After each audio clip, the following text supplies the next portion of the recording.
حضرت بلال نے اذان نہ دی اور سورج نہ نکلا، کیا اس میں کوئی حقیقت ہے؟ یہ اتنا بڑا جھوٹ ہے کہ مفتی اکمل صاحب نے کیو ٹی وی کے اوپر خود آ کے انکار کر دیا اس جھوٹ کا. انہوں نے کہا یہ کہانی ہے، وہ قوالی کی وجہ سے مشہور ہوگی کہ حضرت بلال اذان نہیں دیں گے تو سورج نہیں نکلے گا. اندازہ کریں آپ، یعنی اتنا بڑا جھوٹ،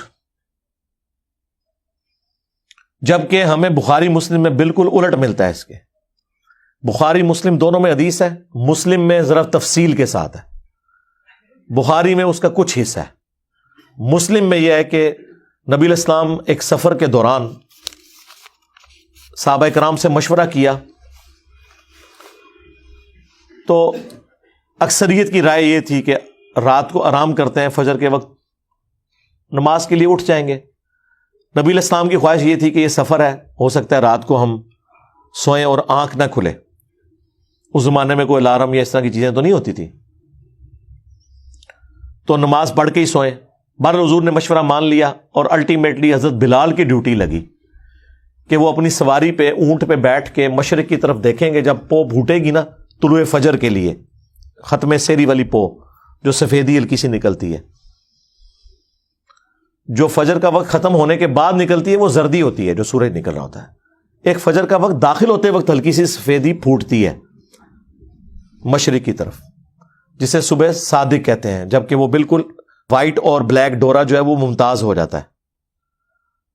اس سے پہلے جو ہلکی سفیدی ہے اسے صبح کاذب کہتے ہیں، جھوٹی صبح، وہ صبح نہیں ہوتی.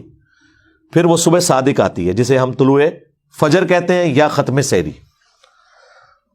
تو وہ آگاہ کر دیں گے.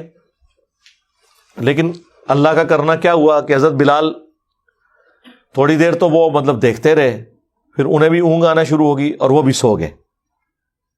مسلم شریف کے الفاظ ہیں، سورج اتنا بلند ہوا تو نبی علیہ السلام کی آنکھ کھلی، پھر باقی لوگ کھڑے ہوئے اٹھ کے. سب سے پہلے تو حضور نے کہا اس جگہ کو چھوڑو، یعنی ظاہر ہے یہ ایک شیطان کا غلبہ ہوا ادھر کہ سب کی نماز فجر کا وقت گزر گیا. پھر حضرت بلال سے پوچھا بھائی تیری ڈیوٹی لگائی تھی؟ ان کا یا رسول اللہ جس طرح آپ کو نیند آ گئی مجھے بھی آ گئی. کوئی حضور نے یہ نہیں کہا کہ تو نے یہ گستاخی کیوں کی، میرا نام بیچ میں کیوں لیا ہے، کیونکہ یہ نیچرل چیز تھی. بعض حضور نے کہا یہاں سے اپنا سامان اٹھاؤ، پھر کسی اور جگہ پڑاؤ کیا. حضرت بلال سے کہا کہ اذان دو.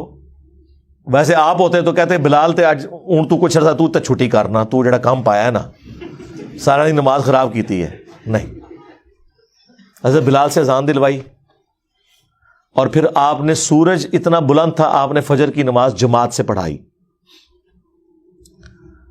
اور پھر آپ نے فرمایا کہ اگر کوئی شخص سویا رہ جائے یا بھول جائے تو جیسے ہی اس کی آنکھ کھلے اس کے لیے نماز کا وقت وہی ہے.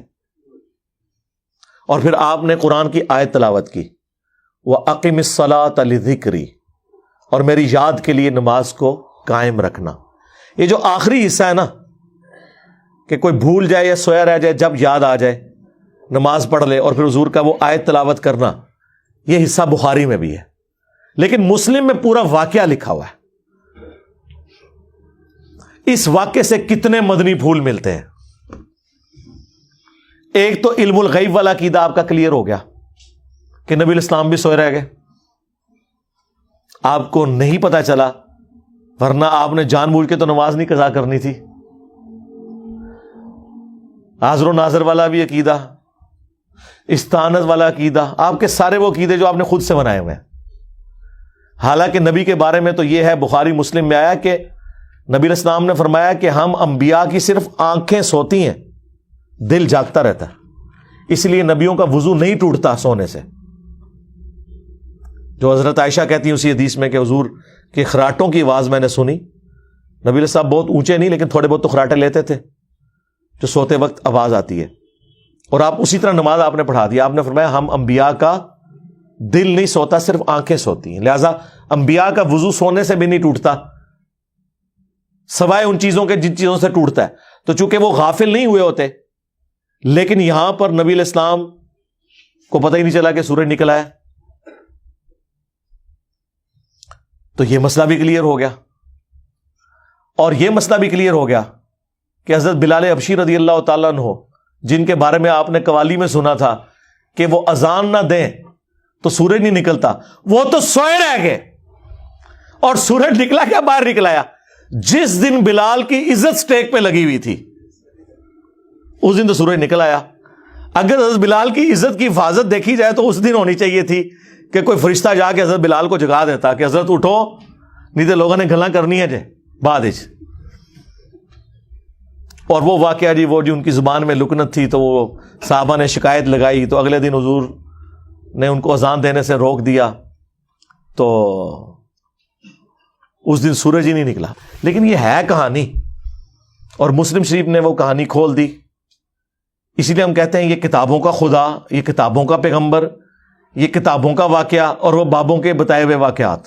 مرنے سے پہلے اے مسلمہ کر لے اس پہ غور، کتابوں کا خدا اور ہے، بابوں کا خدا اور، کتابوں کا بلال اور ہے، بابوں کا بلال اور۔ ہاں، وہ چیز جو قرآن و سنت میں رپورٹ ہوئی ہے وہ تو بالکل اس کے اپوزٹ ہے۔ اور اس واقعے سے یہ بھی پتہ چل گیا کہ اگر کوئی شخص سویا رہ جائے یا بھول جائے تو جس وقت بھی وہ نماز پڑھے گا اس کی نماز درست ہو جائے گی، وہ نماز قضا بھی نہیں ہوگی، جان بوجھ کے نہ کی ہو۔ بعض اوقات انسان لیٹ اٹھتا ہے نا، تو لوگ پوچھتے ہیں میں قضا پڑھنی ہے، ادا پڑھنی ہے، تو آپ جب اشراق کے وقت میں فجر پڑھیں گے تو آپ کی ادا ہے، بشرطے کہ آپ نے روٹین نہ یہ بنائی ہوئی ہو۔ کتنے لوگ ہیں پوری رات بیٹھ کے نیٹ پہ اور واٹس ایپ کے اوپر فضولیات میں ٹائم ضائع کرتے ہیں، اور فجر کی جب اذانیں آتی ہیں تو وہ سو جاتے ہیں، اور پھر وہ کہیں گے جی ہم اٹھ کے نماز نہیں، ان کے لیے نہیں۔ ہاں، کوئی رات کو ٹائم پہ سویا، کسی دن کوئی اچانک ایسا معاملہ ہو گیا تو وہ اسے پھر غم کھانے کی ضرورت نہیں ہے، وہ نماز ادا کرے، اس کی نماز ادا ہے۔ اور اس واقعے سے یہ رزلٹ بھی نکلا کہ اس طرح کی جو نماز ہے وہ آپ جماعت سے بھی ادا کر سکتے ہیں۔ سورج نکلا ہوا ہے اور حضور نے یہ نہیں کہ اپنی اپنی پڑھ لو، اذان بھی دلوائی اور نماز پڑھی۔ اور ضمناً میں ایک برکت کے لیے ایک واقعہ عرض کر دیتا ہوں جو پبلک میں اسی کے ساتھ کا ایک جھوٹا اور واقعہ مشہور ہے۔ وہ کہتے ہیں جی حضرت میر معاویہ کی ایک دفعہ فجر کی نماز قضا ہوگی، یعنی جن لوگوں کے بارے میں قرآن و سنت کے دلائل میں اگر کوئی چیزیں ان کو نہ ملے، ان کو اونچا کرنے کے لیے انہوں نے جھوٹے واقعات منسوب کیے ہوئے ہیں۔ اور یہ کون لوگ سنا رہے ہیں؟ جو یہ کہہ رہے ہیں نبی کو بھی علم غیب نہیں ہے، وہ شیطان کا علم غیب مانتے ہیں، اور پتہ نہیں کیا کچھ ماننا شروع کر دیتے ہیں۔ وہ کہتے ہیں حضرت میر معاویہ کی فجر کی نماز ایک دفعہ قضا ہو گئی، تو وہ اتنا روئے اتنا روئے اتنا روئے کہ اگلے دن ان کو فجر کے وقت شیطان جو ہے نا انسانی شکل میں اٹھانے کے لیے آ گیا۔ اچھا جی، شیطان اٹھانے کے لیے آ گیا، کیوں؟ وہ کہتے ہیں اس لیے آیا کہ اس شیطان نے ان کو بتایا کہ کل جو آپ روئے تھے نا اس کی وجہ سے آپ کا ثواب کتنے گنا بڑھا دیا گیا ہے، تو میں نہیں چاہتا کہ آپ دوبارہ نماز قضا کریں اور آپ کو پھر اتنا ثواب رونے کے اوپر ملے، تو میں آپ کو فجر کے وقت اٹھانے کے لیے خود آ گیا ہوں۔ اندازہ کریں آپ یار، یعنی یہ لوگ کس طرح کے جھوٹے واقعات بیان کرتے ہیں۔ یہ جو ثواب اور عذاب کا معاملہ ہے یہ اللہ اور فرشتوں کے درمیان راز ہے، اس کا شیطان سے کوئی لینا دینا نہیں ہے۔ آپ شیطان کا علم غیب مانے ہوئے ہیں ماموں جی کو بڑھانے کے لیے، ظاہر ہے۔ دوسری طرف کہتے ہیں نبی کو نہیں پتا، یعنی شیطان نے یاری لگائی ہوئی ہے فرشتوں کے ساتھ کہ تو خبر لیک کرنی ہے تو میں پھر کل جگاواں گا، کس کس نو میں جگانا ہے۔ illogical، جھوٹی باتیں، ان کا کوئی دین سے لینا دینا نہیں ہے، یہ اللہ اور بندے کا معاملہ ہے۔ پھر تو بڑا اچھا طریقہ مطلب پتہ چل گیا کہ بھی ایک بندہ اگر نہیں اٹھتا تو وہ پھر یہ انتظار کیا کرے کہ مجھے شیطان ہی آپ اٹھائے گا آ کے، ورنہ میں روزانہ زیادہ جو ہے حضرت میر معاویہ کی سنت پہ، کیونکہ آپ تو کہتے ہیں کہ صحابہ جو ہیں وہ ستاروں کی مانند ہے، جس کی بھی پیروی کرو کامیاب ہو جاؤ گے، تو پھر پیروی کریں، آپ روزانہ نماز قضا کریں، روئیں اور زیادہ نمازوں کا ثواب کمائیں۔ پھر تو ہم پوری ایکویشن لگا کے کورالٹیز بنا کے پوری ایکویشنز بنائیں گے۔ یہ کیوں آپ لوگوں کو جھوٹے واقعات سنا کے اور اس شخص کا گرویدہ کرنے کی کوشش کرتے ہیں کہ جو خلفائے راشدین کے ساتھ اور خصوصاً چوتھے خلیفہ مولا علی بن ابی طالب رضی اللہ تعالیٰ عنہ علیہ السلام کے ساتھ جنگ کر چکا ہے۔ صحابی ہونے کا احترام اپنی جگہ، وہ سب کچھ ہم رضی اللہ عنہ بھی کہتے ہیں، لیکن اس طرح آپ کسی کو اونچا کرنے کے لیے اس طرح کے جھوٹے واقعات تو منسوب نہ کریں۔ تو چاہے حضرت بلال کی شان کو بڑھانے کے لیے کوئی واقعہ جھوٹا منسوب کرے، خواہ حضرت میر معاویہ رضی اللہ تعالیٰ عنہ کے حوالے سے کوئی جھوٹا واقعہ منسوب کرے، غلط ہے۔ اسی طریقے سے حضرت علی کے بارے میں بھی ایک واقعہ ہے، لیکن اس حدیث کے بارے میں محدثین کے ہاں اختلاف پایا جاتا ہے۔ اس حدیث کو امام طبرانی صحیح سمجھتے ہیں، اپنی موجم کے اندر اس حدیث کو لے کے بھی آئے جو حضرت علی رضی اللہ تعالیٰ عنہ کی گود میں نبی علیہ السلام سر مبارک رکھ کے سوئے ہوئے تھے اور حضرت علی کی نماز چھوٹ گئی اور وہ رونا شروع کر دیا انہوں نے، تو کہتے ہیں سورج واپس نکل آیا۔ یہ روایت اپنی سند کے اعتبار سے اکثر محدثین نے اسے ریجیکٹ کیا ہے، اس وجہ سے نہیں کہ وہ حضرت علی سے کوئی بغض رکھتے تھے، یہ اللاجیکل بات ہے، لاجیکل بھی درست نہیں ہے۔ یہ ہو ہی نہیں سکتا کہ نبی علیہ السلام تو نماز پڑھ کے سوئے ہوں اور حضرت علی نے نماز نہ پڑھی ہوئی ہو۔ حضرت علی تو ساری نمازیں حضور کے پیچھے ہی پڑھتے تھے، یہ ایسا ہو نہیں سکتا، یہ لاجیکلی کوئی درست نہیں ہے۔ لیکن اگر کوئی اسے صحیح بھی مان لیتا ہے تو سورج کا رک جانا اتنا تو احادیث میں ثابت ہے۔ بخاری مسلم میں آیا کہ جوشوا جو حضرت موسیٰ کے خلیفہ اول بنے تھے، ہارون علیہ السلام تو زندگی میں فوت ہو گئے ان کے، یوشع ابن نون جنہیں جوشوا کہا جاتا ہے،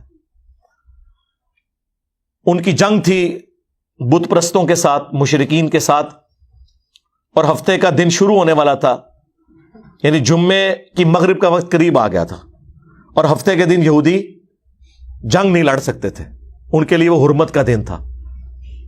اب بالکل جنگ اینڈ پہ پہنچی ہوئی ہے، فتح قریب ہے، تو حضرت یوشع ابن نون نے اللہ کے حضور دعا کی کہ اے اللہ میرے لیے سورج کو روک دے، آج کا دن تھوڑا لمبا کر دے تاکہ ہم کافروں کو شکست دے لیں، کیونکہ اگر مغرب کا وقت آ گیا تو جنگ روکنی پڑے گی۔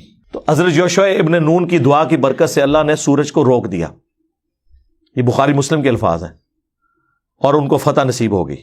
تو یہ پاسبلٹی موجود ہے، لیکن اس طرح کہانیوں میں رنگ بھرنا کہ اس سے آپ کسی کو اس طریقے سے بڑھانے کی کوشش کریں یا اس میں سے کچھ نکالنے کی کوشش کریں، بالکل اس طریقے سے حضرت ابوبکر صدیق کے بارے میں بھی وہ بالکل جھوٹا واقعہ ہے کہ غار ثور کے اندر وہ سانپ کاٹ گیا تھا، انہوں نے ایک ایڑی رکھ دی تھی وہ ایک سوراخ کی وجہ کا، اور وہ سانپ جو ہے وہ کتنے سالوں سے حضور کی صحابیت کا شرف حاصل کرنے کے لیے انتظار کر رہا تھا اور وہ ڈس لیا۔ سب جعلی واقعات ہیں، خود محدثین نے لکھا ہے، مشکات میں بھی باقاعدہ حضرت عمر کے بارے میں بھی لکھا ہوا ہے کہ وہ کہتے تھے مجھے ابوبکر کی اس ایک رات کی نیکی مل جائے، پوری زندگی کی نیکیاں میں دے دوں گا۔ یہ جھوٹی روایت ہے، سچی روایت مسلم شریف میں ہے، اور حضرت ابو ہریرہ روایت کر رہے ہیں کہ حضرت عمر کہا کرتے تھے کہ جب حضور نے فرمایا میں کل اس شخص کے ہاتھ میں جھنڈا دوں گا جو اللہ اور اس کے رسول سے محبت کرتا ہے، اللہ اور اس کا رسول اس سے محبت کرتے ہیں، تو میری یہ پہلی دفعہ خواہش ہوئی کہ وہ جھنڈا مجھے ملے جو علی کو مل گیا۔ یہ حدیث مسلم شریف میں ہے، یہ اہل سنت کے ہاں کسی کو پتہ ہی نہیں تھی، میرے سے پہلے نہ کبھی کسی نے بیان کی، نہ کسی نے کہیں پمفلٹ میں لکھ کے امت کو بتائی، اور وہ جھوٹی حدیث حضرت ابوبکر والی بیان کرتے رہے۔ حضرت ابوبکر، عمر، عثمان، علی رضی اللہ عنہم اجمعین وعلیہم السلام اجمعین، خلفائے راشدین کے مرتبے کو بتانے کے لیے، ان کی فضیلت کو بتانے کے لیے جھوٹی روایتوں کا سہارا نہ لیا جائے، سچی روایتیں بہت ہیں۔ یہ بہت خطرناک معاملہ ہے، بعض اوقات رسول اللہ کی طرف کوئی چیز منسوب ہو جاتی ہے۔ بخاری مسلم میں حدیث ہے اور اس کے راوی خود مولا علی ہیں، یہ مسلم کی پہلی حدیث ہے، بخاری میں بھی ہے، جس نے میری طرف کو جھوٹی بات منسوب کی جو میں نے نہیں فرمائی تو وہ شخص اپنا مقام جہنم میں دیکھ لے، وَلِعَوْذُ بِاللَّهِ تعالی۔ بلکہ بخاری اور مسلم دونوں میں حدیث ہے کہ مولا علی علیہ السلام جب جنگ نہروان کے لیے جا رہے تھے خوارج کے خلاف، تو اپنے ساتھیوں کا مورائل بلند کرنے کے لیے، کیونکہ وہ ساتھی تھے جو آپ کے جنگ صفین کے موقع پر آپ سے ٹوٹ کے الگ ہوئے تحکیم کے ایشو پہ، تو باقی ساتھیوں کے دل میں تھا کہ یہ اتنی لمبی نمازیں پڑھتے ہیں اور یہ سب کچھ، تو حضرت علی نے حدیث بیان کی بخاری مسلم دونوں میں کہ میں آسمان سے زمین پہ گر پڑوں یہ تو مجھے گوارا ہے، لیکن یہ بات گوارا نہیں کہ میں رسول اللہ کے بارے میں کوئی ایسی بات کروں جو میں نے خود نہ سنی ہو۔ یعنی حضور پہ حدیث باندھنا یہ اتنا بڑا جرم ہے کہ کوئی شخص آسمان سے زمین پہ گرے، اس کے ٹکڑے ٹکڑے ہو جائیں، وہ عذاب کم ہے، اور رسول اللہ پہ جھوٹ باندھنے کا عذاب بڑا ہے۔ تو پھر حضرت علی نے یہ جملہ بولنے کے بعد خوارج کے خلاف قتال کرنے کے بارے میں حدیث بیان کی کہ اس امت کے بہترین لوگ ہیں جو خوارج کو قتل کریں گے، اور میں نے خود حضور سے سنا تھا۔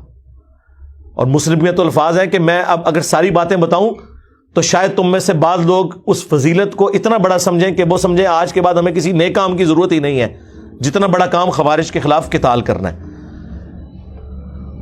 اور بخاری مسلم کے الفاظ ہیں، ابو سعید خدری کہتے ہیں کہ نہروان کے موقع پر ان خارجیوں کے خلاف ہم نے قتال کیا جن کا وہ بڑا تھا ذوالخویسرہ التمیمی نجدی، وہ جو بخاری مسلم میں ہے کہ وہ گھنی داڑھی تھی، اس کی آدھی پنڈلی تک تہمت تھی، آنکھیں دسی ہوئی تھیں، جو اعلیٰ حضرت کہتے ہیں ایک وہابی کھڑا ہوا، اس نے کہا یا رسول اللہ انصاف کریں، وہ نجدی تھا نا، تو وہ وہابیوں کو نجدی کہتے ہیں نا، تو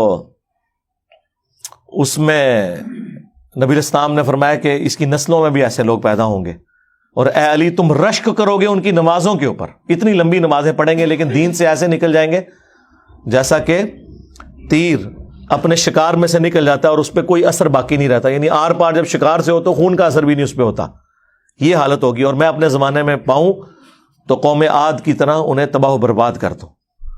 اور ابو سعید خدری کہتے ہیں اللہ کی قسم یہ وہ لوگ تھے جن کے خلاف ہم نے علی بن ابی طالب کے ساتھ مل کر نہروان میں قتال کیا، یہ بخاری مسلم دونوں میں الفاظ ہیں۔ یہ جنگ جمل صفین نہروان سے متعلق ساری احادیث میرے کربلا والے ریسرچ پیپر کے اندر موجود ہیں۔ تو بات وہ شروع ہوئی تھی حضرت بلال کی اذان سے، جھوٹے واقعات سے، یہ سارے جذباتی واقعات ہیں۔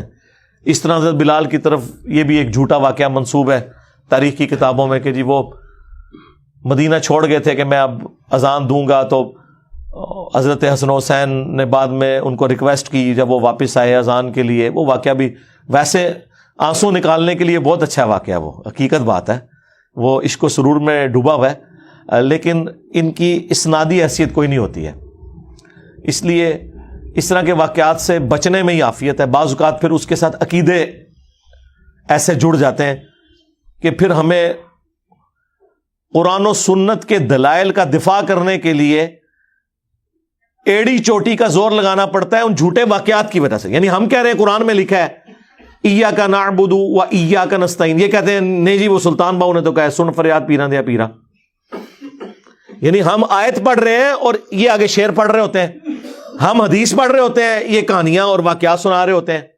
اے پھر کیوں کیا جاندہ جی، اور اے پھر کیوں کیا جاندہ، وہ ہوندے ہی کدھر نہیں ہے۔ ہم رفع الیدین کی حدیثیں بیان کر رہے ہوتے ہیں، یہ کہتے ہیں جی وہ اے پھر کیوں کیا جاندہ ہے کہ وہ بت رکھ کے آندے سن، وہ سرکار کو پتہ نہیں، سانوں نہیں پتہ کیوں کیا جاندہ ہے، اور بیان کرنے والے بھی ان ناسکے نے۔ جب سے ہم نے کہا کہ کوئی جھوٹی حدیث ہی سنا دیں، ضعیف چھوڑ دیں، جھوٹی حدیث کسی کتاب میں لکھی ہو، یعنی انگوٹھے چومنے والی جھوٹی حدیثیں ہیں لیکن کہیں لکھی ہوئی ہے موضوعات شریف میں، وہ گھڑی ہوئی حدیثوں کے اوپر جو کتاب لکھی ہے نا، ابن جوزی نے بھی لکھی، ملا علی قاری نے بھی لکھی، اور لوگوں نے بھی، کہ بڑی بڑی گھڑی ہوئی حدیثیں کون سی ہیں، لیکن یہ بغلوں میں بت رکھنے والی تو کوئی گھڑی ہوئی حدیث بھی نہیں ہے، اور پبلک کے اندر مشہور ہے۔